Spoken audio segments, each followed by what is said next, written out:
Alors, quel est l'enjeu du livre? Si le livre s'intitule Loi des dieux, loi des hommes, c'est un ouvrage à caractère universitaire qui a résulté d'un colloque qui a eu lieu au lycée Barthou pour les élèves de Cagnes à l'occasion d'un programme d'entrée au concours d'entrée à Normal Sup. Et cet ouvrage est un ouvrage qui au départ peut sembler un ouvrage académique, exigeant, difficile, mais c'est un ouvrage qui en réalité parle toujours d'éléments qui nous concernent aujourd'hui. Pourquoi? Parce que depuis le monde antique, il y a une question qui est de savoir si le divin et l'humain peuvent se répartir des rôles et si l'humain a sa place par rapport au divin. Et en particulier dans le domaine des lois, est-ce que les lois divines empêchent l'existence de lois humaines ou est-ce que les lois humaines peuvent trouver leur place par rapport à des lois divines? Le problème existe toujours, on le voit à l'occasion de procès et en particulier dans le cadre de ce qu'on appelle le terrorisme aujourd'hui, avec des terroristes qui refusent d'affronter un tribunal et considèrent qu'ils n'ont de compte à rendre qu'à leur Dieu. Cette question-là, il se trouve qu'elle est aussi celle de l'Antiquité, puisque à un moment dans l'Antiquité, et là on est dans le mythe,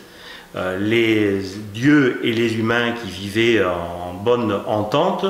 se sont trouvés séparés par le fait de Prométhée, et les hommes ont dû donc s'organiser et vivre seuls, et les dieux ont commencé à les observer dans leur vie. Les hommes ont dû créer leurs propres lois, et la plupart du temps, ils ont pris pour modèle les lois divines qui existaient auparavant, mais très vite ils ont pensé également à se séparer de ces lois divines pour créer leurs propres lois humaines. Alors cela a commencé avec des législateurs dans le monde grec, par exemple Minos ou encore Lycurgue ou encore Phoronée, et ces législateurs qui avaient un lien original avec les dieux ont mis en place une sorte de première séparation entre l'homme et l'animal, puis ensuite entre les hommes et les dieux, pour essayer de donner une place à une législation qui serait une législation humaine. Mais toute l'Antiquité montre qu'il y a une difficulté à séparer ces deux domaines,